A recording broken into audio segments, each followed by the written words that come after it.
Welcome, everybody. I'm Lane Levanway, and you know what time it is. So sit back, relax, and let's talk about Constantine Episode 7, Blessed Are the Damned.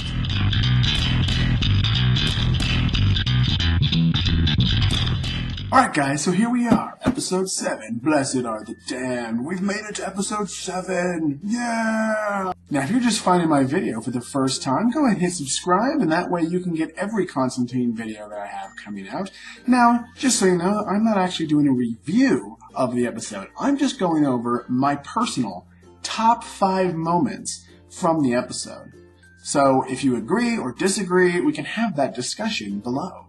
I'm also on Twitter. I'm at Lane Levanway. There's a link down below, and I live tweet the show every week. Now, this was really cool this week because while live tweeting, whose name starts appearing? William Shatner's. I didn't think it was really William Shatner. I ignored it, and then people started acknowledging him. So I'm like, what? So I click on his name. Boom! It was William Shatner. He was live tweeting the West Coast feed of Constantine with us. Awesome! So this week, Zed is back, but Chaz is gone.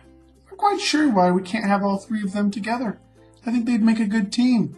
But that's just the choices that they're making, apparently. But anyway, we get a great case of like a preacher who suddenly can heal, who almost dies and comes back from the dead and can now heal people. But what dangerous consequences will follow? And so, of course, Zed and John have to go to this town, this city, and investigate and find out the truth, because John smells a rat. But that's not what you're here for. You're here just to hear the top 5 moments. So let's get started. Number 1. Okay, so my number 1 this week is real early on in the episode. We've got John and Zed speaking to each other, but they're both speaking about different things. She's telling him a vision she had while she was at her art school, her art class, and I'm not quite sure exactly what he was talking about in retrospect, but they're talking to each other, and she mentions in her vision snakes, and he is having a separate conversation, and suddenly breaks away. You said snakes? And then focuses about how her visions are starting to become better in tune, and she's picking things up. But it's this great moment with them where, almost like this married couple who can have these sort of discussions, separate discussions, but still know what each other's talking about, and they're still focused. It was really fun. To go along with this one, sort of lump them in because it's still part of this whole scene, when they realize they have to go to Kentucky, and there's this faith healer. So John's like, we need protection. So he starts packing his bags of all kinds. And he pulls out this long roll of condoms with a snarky smile and throws it in his bag. And Zed makes a comment about, we're going to go see a priest at a church. And he's like, you're right. And he pulls out the packet, rips one condom off, throws it aside, and puts the rest back in the bag. That's John. He's always thinking ahead. Number 2. Okay, so this is an angel episode. We get to see another angel besides Manny. This is awesome. It's a female angel as well, and she's quite the looker. So you get this great scene where they're trying to find out what's happening, and John summons Manny. And Manny can't really help him. He always gives him these vague clues, and he tells him to look towards the sun, and then he disappears. And so John's frustrated. He calls Zed over, and he asks Zed if she can hum the song that she heard in her vision when she, touched the preacher. And so she starts humming the song, and then suddenly you hear this eerie, melodic voice humming or singing that same song all of a sudden. And so John calls it the echolocation. So they follow it, and there's a beautiful girl in a white robe in the leaves, like she's making a leaf angel. And she sits up, boom, giant white wings.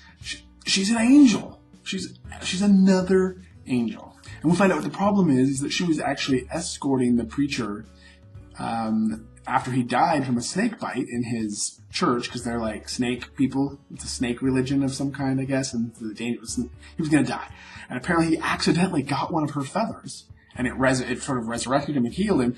But that's the way that angels are brought into the real world. Sort of not mortal bodies necessarily, but their bodies are made manifest physically. And so she was trapped now, and she was suffering immense pain, and she would die if they didn't get her feather from the preacher and back to her.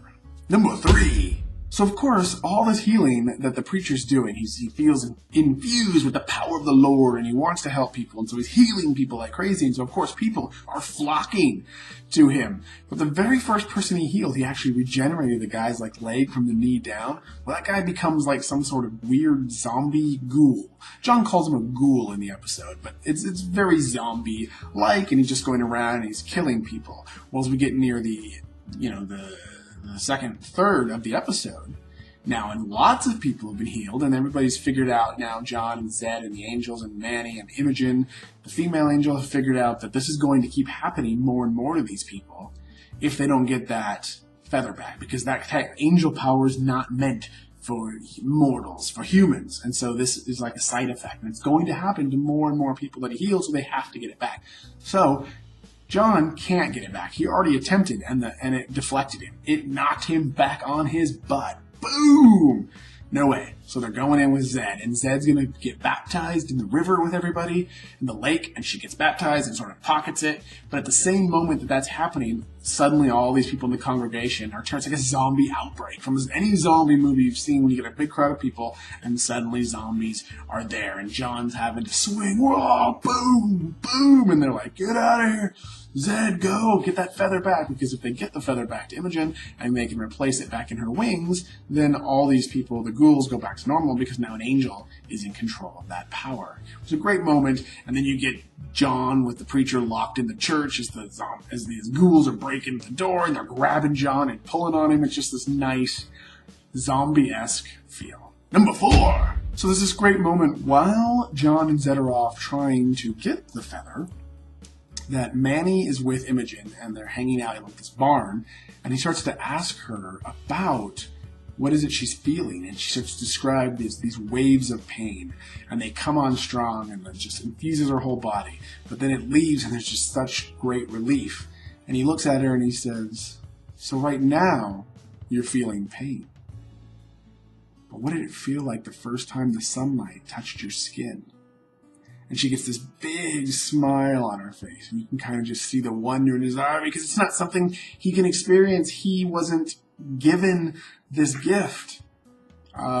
He's not immortal. He's an angel. And so but to see into his mind about how he wants to know what that feels like. You also get a nice conversation between the two of them about how maybe angels could have handled Earth better than humans, but God gave it to them, and he gave them free will so they could stand on their own, but all they do is fall, fall, fall.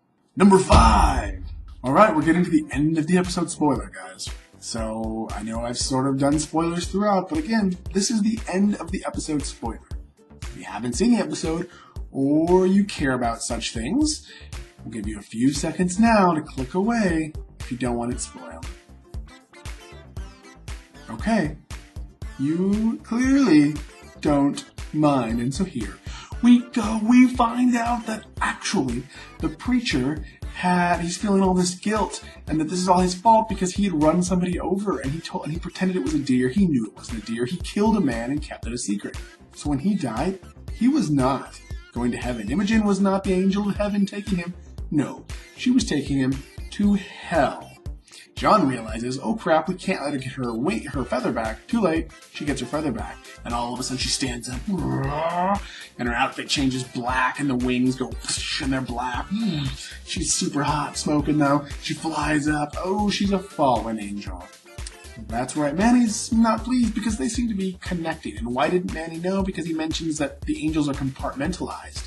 And that is done as a manner to keep them from influencing or directly stepping in on human affairs, because they're only allowed to sort of guide. So she's full-on dark, fallen angel, and it's beautiful and awesome. But it doesn't stop there. This whole thing, number 5, is this whole moment here. So she goes to escape. She actually tricked the guy to think he was going into the gates of heaven, and she gave him her feather so that she could become, her body would manifest it, because she wants out of hell. She wants to be on Earth to do what she wants to do, and so this was her way out. When she goes to escape, she can't get out because John had warded the place against evil getting in. Well, his wards were also keeping evil from getting out, so she couldn't get out. So then she threatens Zed. John just looks and pleads to Manny, Manny, you have to step in. And Manny's like, you know the rules, and disappears. But John was going to let Zed die. That's how John works. The greater good in his mind. He likes Zed, but the greater good. And then when she disappears, or not she, but Manny disappears. And so Imogen's like, yeah, he does what they always do. They just disappear. And then all of a sudden, he is Zed. Because he always, if you watch episodes, he always sort of takes over people when he appears. He suddenly is Zed. He's like hell. And he just Temple of Dooms it right into her chest. Rips out her heart. And then he smothers. He doesn't do that.